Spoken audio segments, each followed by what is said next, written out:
Om Namo Venkatesaya. Welcome back to my channel Tirupati. ముందుగా మీ అందరికీ కూడా నమస్కారాలు. దయచేసి మన channel WhatsApp Telegram link comment సెక్షన్లో ఇస్తాను. ప్రతిరోజు డైలీ అప్డేట్స్ కోసము అందులో మీరు జాయిన్ అవ్వగలరు. ఇక నిన్న జూన్ 20వ తారీఖున మధ్యాహ్నం 1 గంటకు ఈరోజు జూన్ 21వ తారీఖు సంబంధించి 12,000 ఉచిత సర్వదర్శనం టోకెన్లు తిరుపతిలోని విష్ణు నివాసము, శ్రీనివాసము, భూదేవి కాంప్లెక్స్లో అయితే ఇవ్వడం జరిగింది. అలాగే 2,000 శ్రీవారి నడక మార్గం టోకెన్లు కూడా అలిపిరి వద్ద ఉన్నటువంటి భూదేవి కాంప్లెక్స్లో ఇచ్చారు.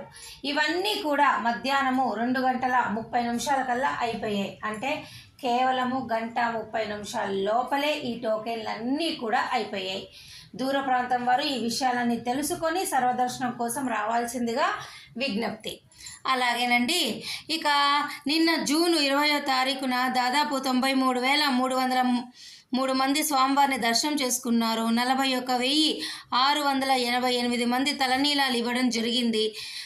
4,49,00,000 స్వామివారి హుండీ కానుకలు, అలాగే లడ్డు ప్రసాదము 4,58,000 స్వీకరించారు. 2,80,000 మంది అన్నప్రసాదాన్ని స్వీకరించారు. అలాగే 3,615 మంది మెడికల్ ట్రీట్మెంట్ని పొందడం జరిగింది. ఇక ఈరోజు జూన్ 21వ తారీఖున ప్రస్తుతానికైతే అన్ని కంపార్ట్మెంట్లో భక్తులు వేచి ఉండగా క్యూ లైన్ అనేది శిలాతోరణం వరకు కూడా పొడిగించబడిందండి. అలాగే ఈరోజు ఎటువంటి టికెట్లు లేకుండా నేరుగా దర్శనానికి వెళ్ళిపోయిన వాళ్ళకి 18 గంటలు పైనే పట్టే అవకాశం ఉన్నది. అలాగే ఉచిత సర్వదర్శనం టోకెన్లు తీసుకున్న వాళ్ళకు 4 నుంచి 7 గంటల దర్శనం పట్టే అవకాశం ఉన్నది. అలాగే 300 రూపాయల దర్శన టికెట్ ఉన్న వాళ్ళకు ఈరోజు దర్శనం అనేది 3 నుంచి 4 గంటల్లో పట్టే అవకాశం ఉన్నది.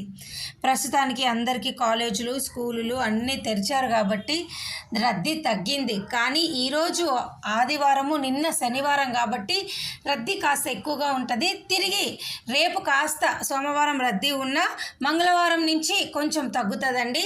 ఈరోజు రేపు అనేది ఈ రద్దీ ఇలాగే ఉంటుంది. ఓకేనా అండి? Thank you so much for watching this video. మళ్ళీ కలుద్దాం. ధన్యవాదాలు.